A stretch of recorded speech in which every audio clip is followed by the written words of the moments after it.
Si Mona ay isang chika babes na kayang akitin ang madla mapagwapito man o gandara. Sa paglipas ng panahon ay masusubukan ang kanyang alindog sa pagsulpot ni Madoka. Isang simpleng binata na nagsasanay para maging monghe ng kanilang angkan. Sa pagkahulog ng loob sa binata ay napalunsad ng matitinding raise technique, na buong tapang naman sinasalag ni Madoka para hindi ma-awaken ang Will of D. Kung saan at ano ang kahahantungan ng matinding tapatan ay siyang ating aalamin sa recap na ito.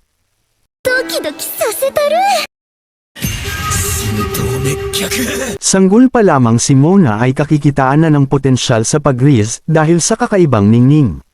Elementarya pa lang ay siya na ang sentro ng atensyon dahil sa cuteness, at sa larong tagu-taguan ay nagpapahuli agad ang kalalakihan sa pag-asang mahawakan ang kanyang kamay. Sa sobrang cute, halos humiling ang madla na sila na lang ang ice cream na kinakain nito. Sa paglipas ng panahon ay naging dalaga na, at sa paggising ay humarap sa salamin upang purihin ang kagandahan. Habang tumatakbo papunta sa eskwela, hindi mapigilan ng mga tao ang tumitig lalo't mula ulo hanggang paa ay numero 1 ang mga kalidad ng binibini. Pagkarating sa silid ay umuulan ng good morning para sa dalaga, subalit sa isang dako ay may isang simangot na Madoka ang hindi niya mapasaya. Napaisip ang dalaga kung bakit ito lang ang hindi nahuhulog sa charm, at ngayon ay muling sinubukan itong kausapin. Ganun pa man ay tinakpan lang ng binata ang ilong, na waring dahil mabaho ang hininga ng dalaga. Inalok ito ni Mona na itor sa eskwela dahil bagong lipat, at sa pagkainggit ng mga loser ay sinabi ng binata na tigilan na siya ng dalaga. Sa pagka-shutdown ay tinago na lang ang inis, habang napaisip kung may limitless si Madoka dahil kayang itangke ang alindog. Nang masilip ang cellphone ng binata ay napansin na gusto nito ng mga pusa, kung kaya humanda sa pag-atake. Pumorma ito bilang cute na pusa at tinawag ang atensyon ng binata. Ito pala mga gusto mo ha, sige enjoy lang sa pagtitig. Napinsala ng husto ang mga simp subalit not cute lamang ito para sa matatag nating binata. Napuno ng inis ang silid ngunit nabuhayan si Mona nang matawag ni Madoka. Sa kasamaang palad, muli itong nakarinig ng pwede bang wag mo akong kausapin kung hindi naman kailangan. Sa tindi ng pinsala ay bumalik si Mona sa nakalipas, sa panahong kahit si Mr. Suabe ay inlababaw sa kanya. Sobrang pamamahiya ang dulot ni Madoka, kung kaya napatakbo ang dalagang nasanay na kayang i-raise ang kahit sino. Sa kabila nito, hindi sumuko si Mona at nilunsad ang legs na nakakasilaw upang mapinsala si Madoka, ngunit paghinto ay para itong nakaamoy ng patis. Sunod pinakita ng dalaga ang shell ng tahong at nagpa-play victim, subalit ang nasilat lamang ng atake ay mga nyakol na simp. Uminit ang dugo ni Mona kaya sa klase ay nagpalusot na kailangan pumunta sa nurse office, at nagpasimple na si Madoka umano ang nais kasama. Gulat ang madla at sa ilang sandali ay nalock-in na nga si Romantiko. Pakyot nagtanong si Mona kung may problema ito sa kanya lalo't madalas ay malamig ang titig. Itinanggi ng binata kaya sa isip ng dalaga ay panalo na, ngunit biglang lumamig ang sandali sa total concentration ng anti-raise Hashira. Sinakop ng dalaga ang kanahan subalit doon ay natisod sila at naligay sa delikadong sandali. Kabado na si Romansa pero ang ating romantiko ay matindi ang mental focus. Matinding pinsala ang dulot nito sa moral ng chika babes na sobrang asim. Sandali itong naghanda, hanggang ilunsad ang tumatalbog na red at blue. May balik pinsala iyon kay Romansa dahil napilitan lang, kaya Madoka pakiusap malunod ka na sa pagmamahal. Subalit, sa biglang chant ni Romantiko ng Clear Mind Clear Spirit ay doon na tuluyang nagtampo ng gusto si Mona na parang bata. Dahil dito ay mahuhulog ang dalaga, ngunit sa pagbalik eksena ay niligtas ito ng kanyang romantiko. Doon ay alam na kung sino ang nagwagi. Hanggang sa magkahiyaan na nga dahil sa sobrang init ng sandali. Nagpaalam si Madoka at simpleng nagpahabol ng binibini. Ipakita mo lang iyang matamis na pancake sa tunay mong iniibig. Nagdulot iyon ng kilig pinsala sa dalaga sabay tinatanggi sa isip na hindi maaari. Pagkabalik, pinasalamatan nito ang binata sa pagligtas sa kanya na ngayon ay biglang lumagkit ang titig. Nahihiya na ang dalaga kaya sa isip na baka in love siya ay hinampas ang mukha, at nagbanta na gagamitin lahat ng raise technique para makuha ang loob ng binata. Kinaumagahan, sinimulan ni Mona ang umaga gaya ng dati habang nanatiling malamig si Madoka. Nalantad ang magiging karibal ni Mona, ngunit bitin dahil lipat eksena sa PE class. Muling nagpapansin ang dalaga subalit deadman na naman. Napaisip ito kung anong teknik ang gagana lalo't lahat ng tumatalbog ay natangke na ng binata. Doon na nito naisip ang tigang na lupa sa bataan, na handang isuko maakit lang si Madoka. Sa ilang sandali, pinakita muna nito kung gaano ka-sexy ang waistlines. Mabilis naman gumapang ang kamandag sa mga simp na malungkutin at may mga uhog, subalit lumiko lamang si Madoka at nagtiyan. Muli nagtapat ang dalawa sa gripo para uminom at nanatili ang focus ni Madoka. Ganun pa man, nang si Mona na ang uminom ay na-stun duration ito kaya natuwa ang dalaga. Aksidenteng nabasa ni Mona ang sarili, kaya habang doon na tuluyang nasunog ang binata ay nakaramdam ng hiya ang dalaga. Ang sunod na eksena ay para kay romantiko, na maginoong binigay ang suot para takpan ang malalaking pagmamahal ng dalaga. Dahil sa sexy ay ayon at kinilig na naman si Monay. Sa tabi, ay may masugid namang manunood ang tinapos ang kwento at atat na sa part 2. Samantala, nag-aalala si Madoka na baka mabantot ang suot kung saan tinawag ang pansin ng dalawang extra. Kinundina ng mga ito ang malamig na pakikitungo ng binata sa kanilang Monay, subalit wala itong paki sa extra. Pinahinto siya ng isa kaya pinalasap ang Sigma look ng King's Hockey. Ganun pa man, doon na niya pinagtapat sa dalawa ang pagsasanay para maging monghe, kaya naintindihan ng mga extra na kaya pala malamig ito kay Mona. Dahil bawal maging malagkit sa chicks ay hindi nakaamoy ng halimuyak sa pagkabata, kaya hindi alam kung paano umakto kay Mona. Sa kabila nito alam ni Madoka sa sarili na sobrang asim ni Mona, at sa pag-alala sa matitinding wrist technique ay napautok sulayuan mo ako. Labanan na ito ng tawag ng pagnanasa at tungkulin sa templo, kaya naman ang bida natin ay todo na sa pag-chant ng evil demons began. Pinaalala nito sa sarili na pagsubok lamang ito, at dapat niyang lampasan lahat ng mga wrist technique ni Romansa. Sa pagbalik ni Mona sa shirt, ay nangris na kung gusto raw ni Madoka na naiwan ang kanyang bango. Kung kaya sa osel na clear minoy, clear likot ay doon sumandig ang binata. Sa art class, si Mona ang napiling modelo kaya nag-post ng ginataang ubod ng nyog. Gustong malaman mga aswang ang lasa noon habang hindi nagpatinag si Madoka sa tawag ng tentasyon. Determinado si Mona na mabihag ang puso ng binata, kaya pabirong sabi nito na gagawin ang anumang pose na naisin ito, liban lang sa pagtanggal ng takip na makaka-awaken ng Will of the. Gaya ng dati ay mga extra lang ang napinsala kaya inipon ni Mona ang ore para mag-research sa mga forbidden wrist technique. Habang matindi ang pakikipagsagupon ni Madoka sa sarili, ay nilunsad ni Mona ang sariling variation ng ice cream pose na halos ikasunog ng binata. Pinadaloy ng binata ang maitim na curse energy, para tanggalin ang kal-ikot hanggang maibalik ang focus. Sa isang dako ay may isang cutie naman ang pasulyap-sulyap kaya ninas ang modelo nito. Nagtanong ang dalaga kung saang part ang ginuguhit ng binata, na sumagot na sa leeg at sobrang makinis raw ito. Nagsimulang maon ang switch ni Mona ngunit nagpatuloy si Madoka sa pagguhit, kaya nang di nakayanin ang hiya ay tumakbo na itong mabilis at lumabas. Nagmuni-muni ang dalaga at sa isip nito ay unfair ang binata, pagkat siya ang gusto manris pero nais lang ng simpleng titig. Ang di niya alam ay gayon din ang binata, na ngayon ay di na maitago ang pinsalang dulot ng kanyang alindog. Sa muling pagtatagpo sa library ay nag-request si Mona na mag-share sa librong kailangan sa assignment, subalit nagpaubaya si Madoka dahil di kaya ang cuteness at lambot ng kamay ng dalaga. Sa gitna ng inis, nahuli ni Mona ang kanyang stalker na tumakbo. Nagpumilit si Mona na makatabi ang binata sa pagbabasa, nagpatuloy ito sa chant, nagsimp ang mga extra at nang stalk ang stalker. Doon na namaling akala ang dalaga na baka si Madoka ang ini-stalk ni Haruno dahil crush ito, na nagdulot ng pag-aalala sa isip na maaagawan. Hindi siya makakapayag na maagawan ng romantiko kaya handang ibigay ang 100% para sa digmaan ay manalo. Hiniram nito ang salamin ni Rias sa DXD, sabay nag-wrist technique sa pagkape. Unti-unti nang nahuhulog ang binata sa patibong. Nang pasundan iyon ng sungkit wrist para abutin ang kanyang manoy. Ubus lakas na ang binata para italya ang tentasyon, ngunit determinado si Mona na mapasuko ito at malagyan ng bakod. Ano romantiko, type mo ba? Ang binti mo sinusungkit ang sandata ko, sabay alis at kunwari ay sigma. Dismayado ang dalaga sa resulta at sa pagngiti ng stalker ay nakumbinsi na natutuwa ito dahil gusto si Madoka. Matapos cheer ng fans ay sumugod na sa munting hardin para mag-imbestiga sa karibal. Doon niya napagtanto na good Samaritan ito at responsable, dahil bukod sa pagdilig ng halaman ay ginagawa ang iba pang gawain ng walang pag-uutos.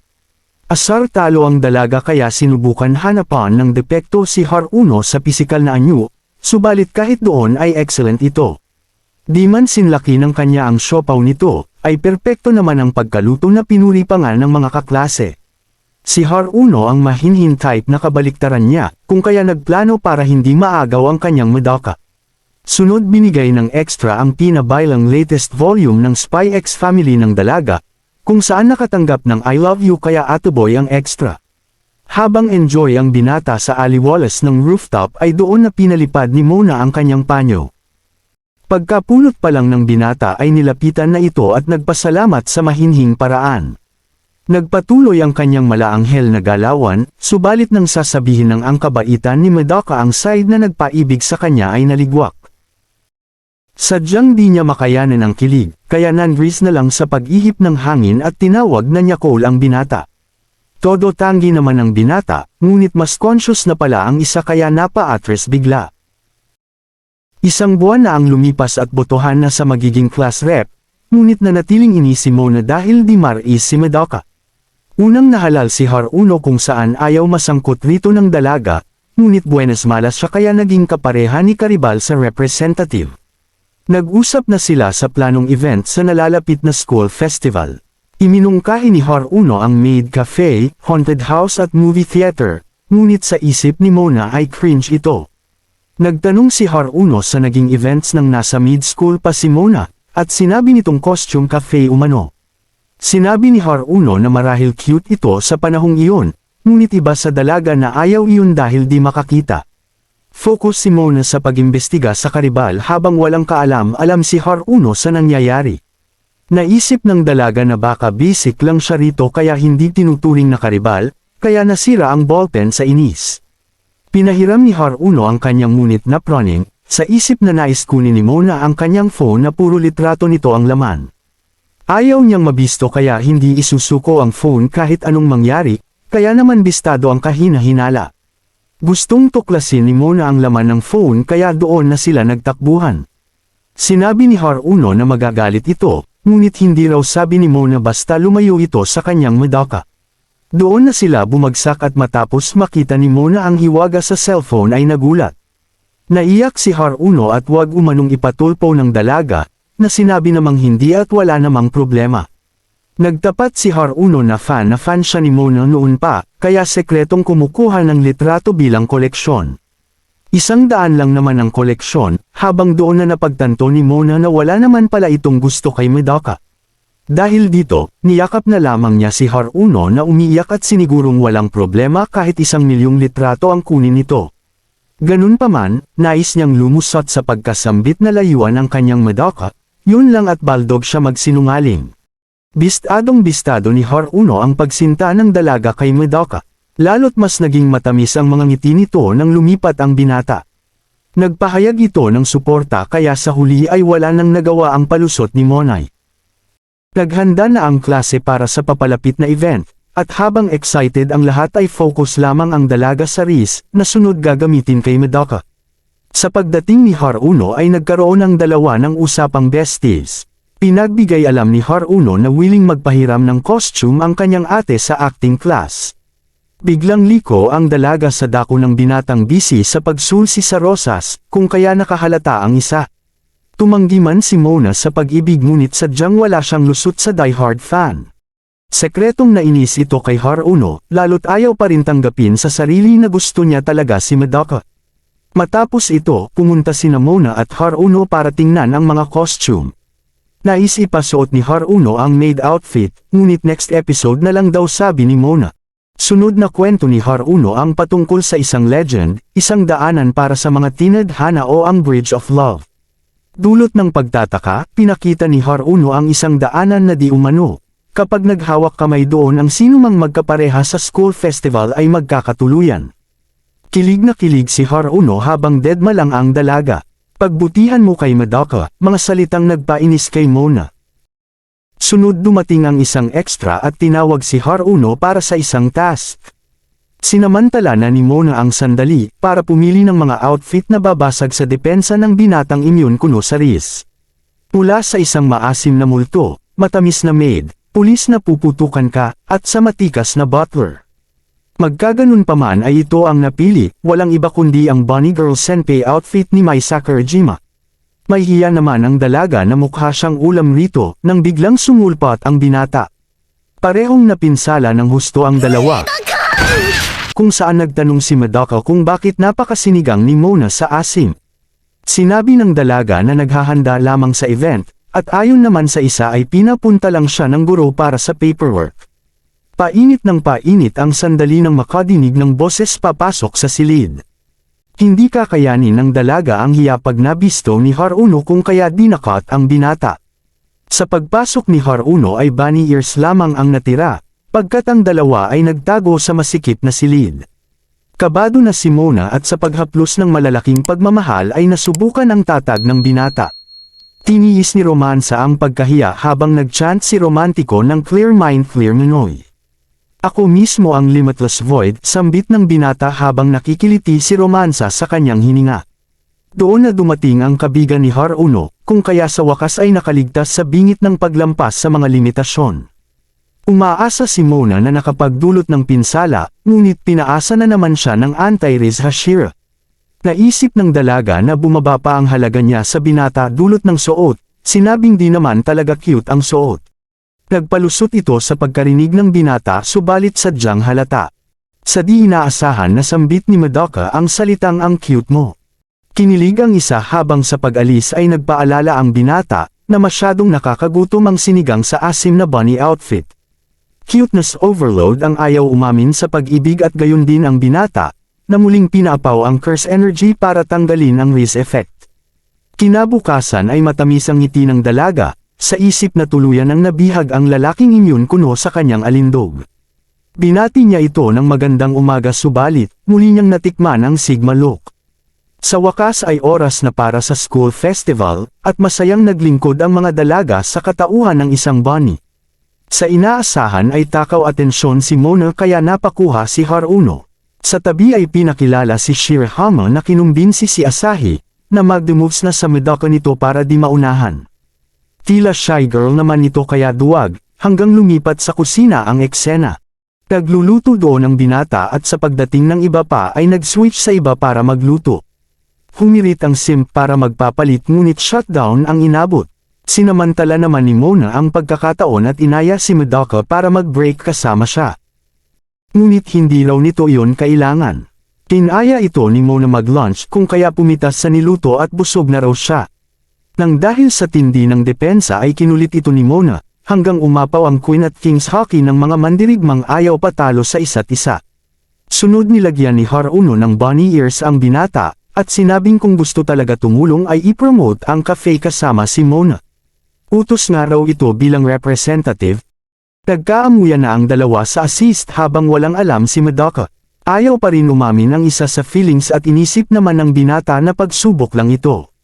Nagchant na ito ng anti-Riz habang naglalakad sila, hanggang magawi ang mata ni Mona sa haunted house. Tikas na duwag ang dalaga sa mga ganito, kung kaya nagmungkahi na sa iba pumunta. Ganun pa man, nang mapansin na interesado ang binata na pumasok, ay wala na siyang nagawa kundi isantabi ang takot na nararamdaman. Pinasok na nila ang madilim na silid, at sa paglitaw ng pangit na laman lupa ay napasigaw agad ang dalaga. Tiningnan ito ng binata at mabilis nagpalusot na hindi siya ang sumigaw. Nagpatuloy ang mga takot ni Mona habang nagsasaya si Madoka sa mga props. Ilang sandali pa ay nabingwit ng Yakol na grave post ang skirt ni Mona. Sinubukan abutin ng takot na dalaga ang kamay sa binata para hindi maiwan, ngunit nanatili ang focus nito sa magagandang props sa paligid.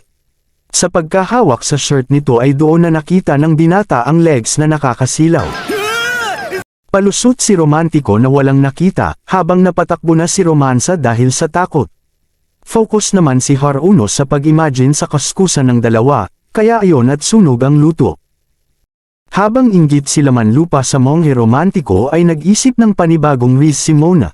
Bumili ito ng ice cream at binigyan ng isa si Madoka, kung saan sinubukan ni Palatlat ang ice cream sa pisngi.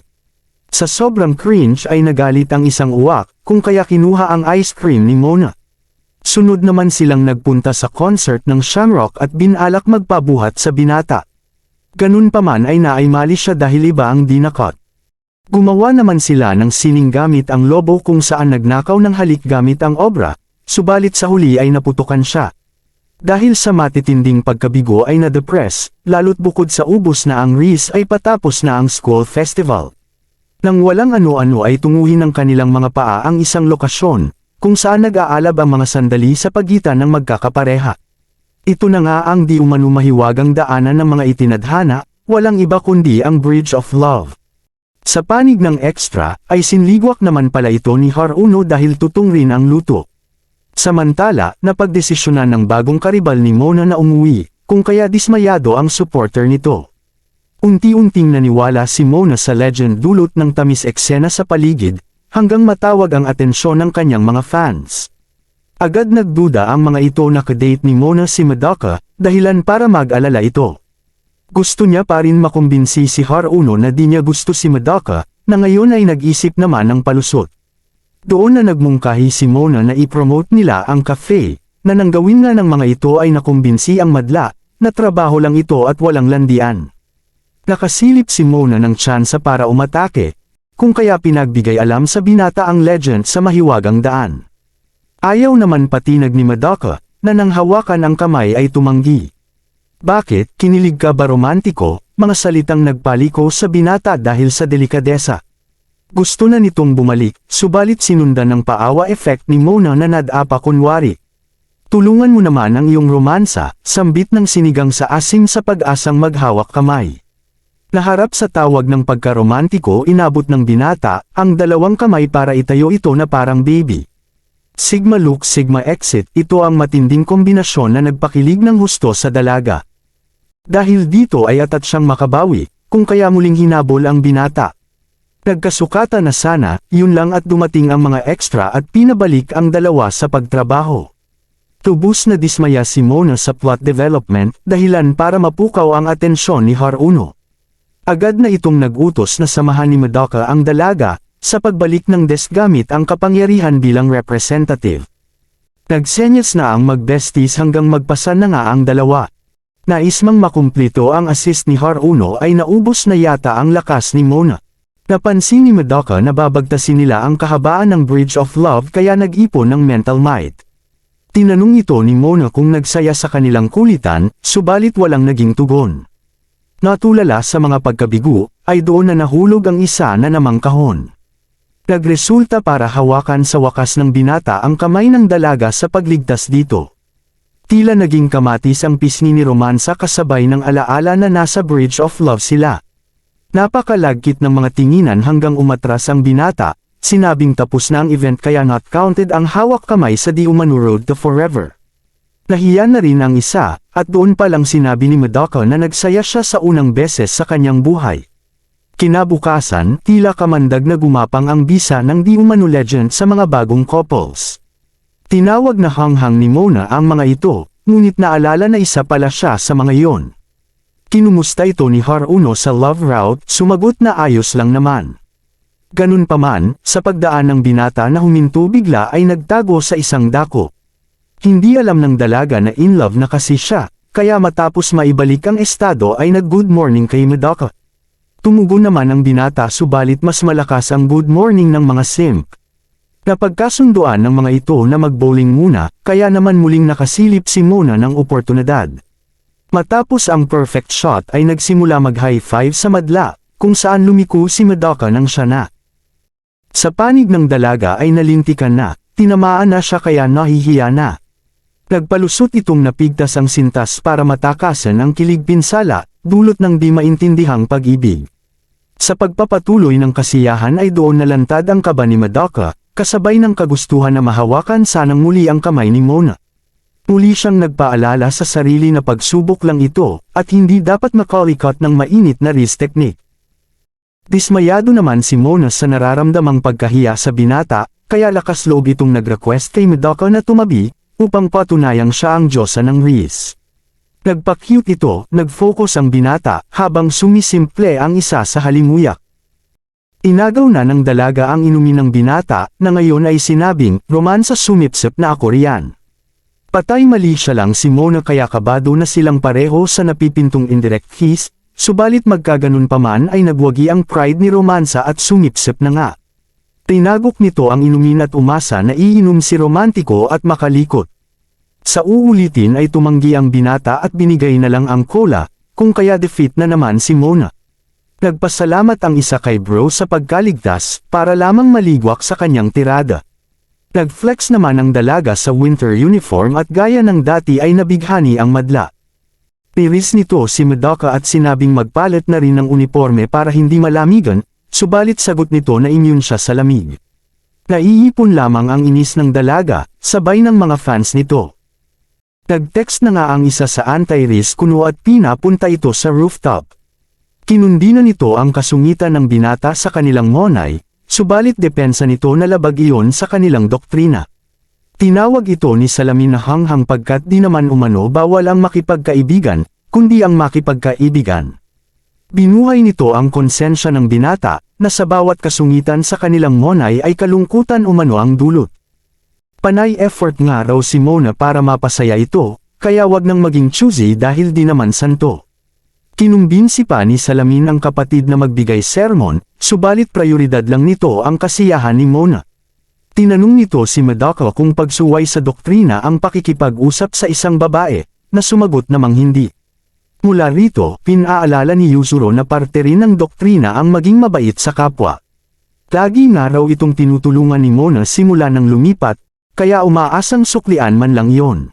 Sa pagbalik ng binata ay nakasalubong nito si Haruno, at ngayon ay pinahayag ang inis sa mga pagdedma sa kanyang bestie. Napaka-unfair umano nito kaya nag-akala ang mga Martes na may break-up eksena. Bago umalis, pinaalala ni Haruno na ito ang pinakamasungit sa bestie. Iba naman iyon sa binata pagkat sa kanyang pananaw ay si Mona ang delikadesa sa pag-awaken ng Will of D. Speaking of, napukaw nito ang kanyang atensyon at umamin na mabait naman talaga ang dalaga. Napaisip ito sa mga sinabi ng kaibigan, kaya sa pagkalimot ni Mona sa textbook ay lakas loob nagmungkahi na mag-share sila. Tubos ang tuwa ng dalaga subalit ng aktong tatabi na ito ay napaatras ang binata. Depressed malala si Mona, kaya ang mga simp na fans ay balak tambangan ang binata. Sa isip ni Madoka ay ayaw naman talaga maging masungit kay Mona, kaso lang ay delikado ito sa kanyang sinumpaan bilang sunod na monghe ng angkan.